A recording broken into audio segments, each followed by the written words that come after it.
Attends. 2, 3, 4, le débrief des séries, le débrief des séries, 15, le débrief 20. des séries. Salut à tous, lui c'est Kay, lui c'est Sean. bienvenue sur Heroes Universe.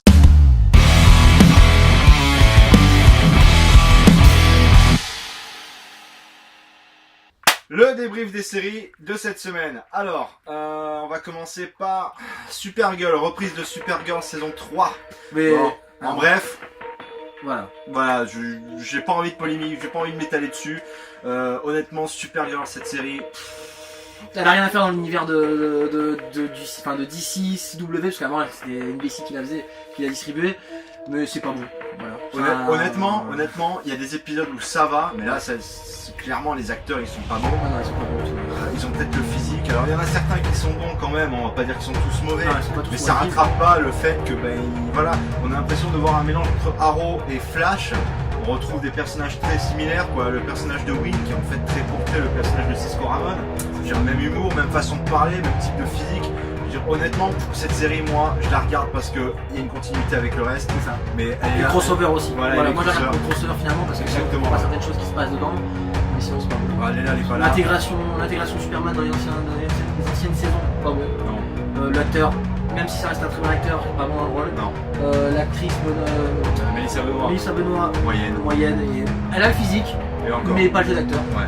Et voilà, cette série c'est un peu l'ovni, et je sais pas trop ce qu'elle fait dans l'univers du CW. Non, ici. moi je pense qu'il n'y a rien à faire Voilà. là. Ouais. Elle est là, et il y aura sûrement une saison 4 parce que ça a été renouvelé, mais pas bon. Voilà.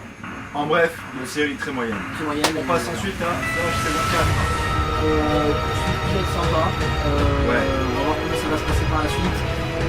La prochaine saison, je sais pas trop. Enfin, pour cette saison-là, par contre, je sais pas trop comment ça va se passer à la fin. Le méchant, il est pas intégré, on va dire un petit peu. Voilà, c'est pas forcément le méchant que j'aurais vu pour cette saison-là. Ou alors j'aurais dû l'intégrer avant et on aurait fait un.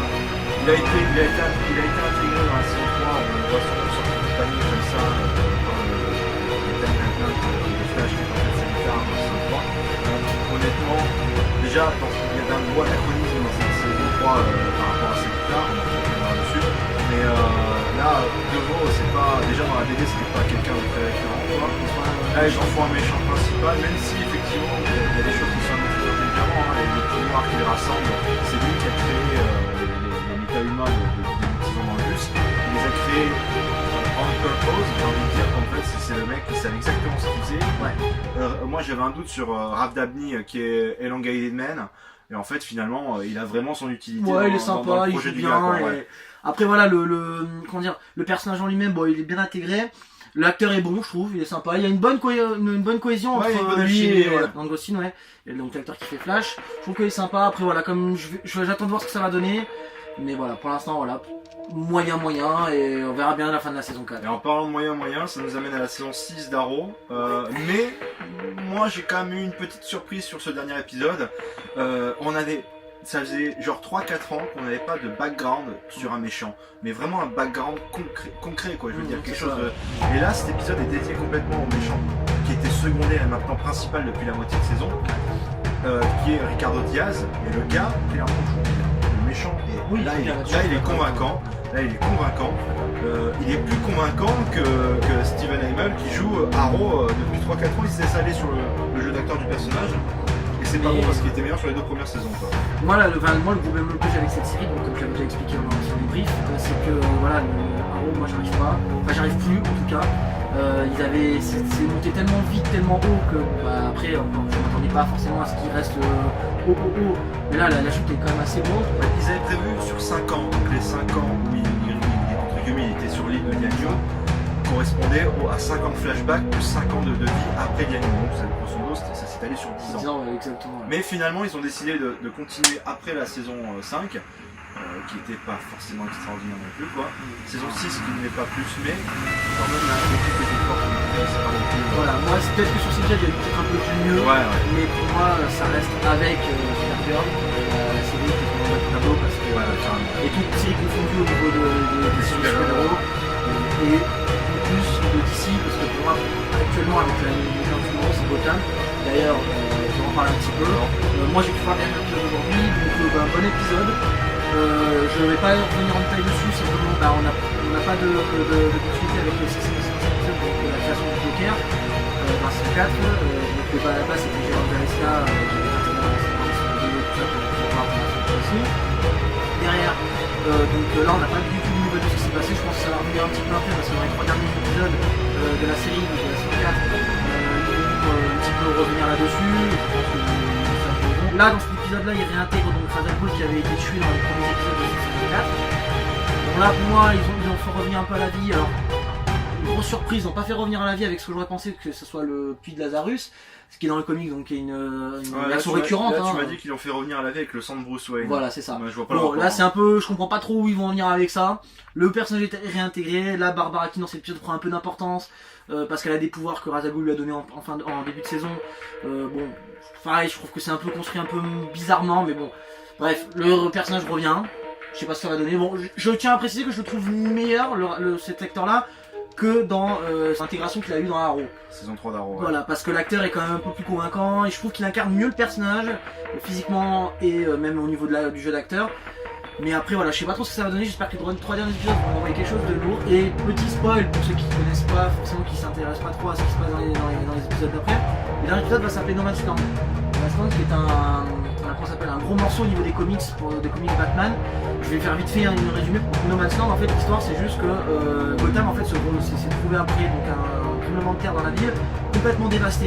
Et en fait donc les autorités n'ont plus du tout le contrôle et c'est tous les méchants en fait qui ont pris le contrôle de la ville. Et Batman arrive dans la ville et doit remettre un petit peu tout en ordre et on voit tous les personnages. C'est un peu malvenu puisqu'il est même pas encore Batman. Voilà, et c'est ce que je trouve un peu bizarre, c'est d'avoir intégré attention, même ce qu'il y avait eu dans cette saison, la saison d'avant, c'était la cour des hiboux. Là, ils l'ont intégré quand il est jeune, quand il n'est pas encore Batman, parce que j'ai pas trouvé ça très top. Grosso modo, en fait, le mec va. Enfin, c'est déjà Batman dans l'esprit, c'est Batman, sauf sans le costume finalement. C'est Bad Boy quoi. Voilà. Donc, on va voir ce que ça donne. Mais là, pour l'instant, je pense que les 3 derniers épisodes vont être sympas. Je sais pas ce que ça va donner, mais on verra bien. Okay. Et en tout cas, moi, je souhaite que du bon. Bon, ça nous amène à la fin de semaine sur Agents of Shield, donc on en est à la saison 5. Honnêtement, rien à dire sur l'épisode en lui-même, c'est-à-dire que bonne continuité avec l'épisode d'avant, toujours un jeu d'acteur excellent. Il n'y a pas une fausse note sur le jeu d'acteur, je veux dire, on sent pas à un seul moment que les mecs ne sont pas dans le personnage. Ils savent où ils vont en tout cas. Ah mais carrément quoi, l'écriture est super bien faite comme d'habitude. Et je le redis encore, on en a discuté parce que nous on l'a regardé tout à l'heure, donc aujourd'hui on est samedi, vous aurez la vidéo demain dimanche. Et honnêtement, ils ont un gros choix de casting sur cette série. Ah oui, très très bien. Il n'y a pas un acteur qui joue mal, quoi. Je veux dire, c'est complètement bluffant, c'est convaincant. Le seul bémol, et on est là clairement parce que c'est pas normal pour nous, parce qu'il a été sur les 4 saisons précédentes, il n'y a pas de rapport avec Avengers qui sort mercredi prochain. Grosso modo, les séries et les films fonctionnent ensemble. Et là, depuis quelques temps, la Marvel Studios et Netflix et ABC, qui sont les deux hosts des séries Marvel hors format cinéma, ne communiquent plus. Ou alors très peu. Ou alors très peu, des petits clins d'œil par-ci par-là, mais il n'y a plus de communication et de proximité entre les formats cinéma et les formats télévisuels.